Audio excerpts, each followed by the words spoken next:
Hello, traders. FX Pip Collector here. Today is Monday, October 13th, and this is my PM recap for gold, and we're on the 1 hour time frame.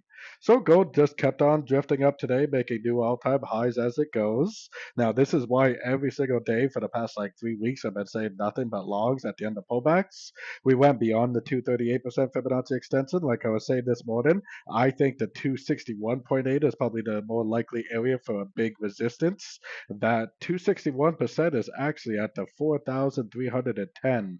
That doesn't mean that it's going to go straight up. I'm sure there'll be some pullbacks along the way, but for us, pullbacks should be great news because that should give us more opportunities to go long at the end of the pullbacks for the continuation of the uptrend.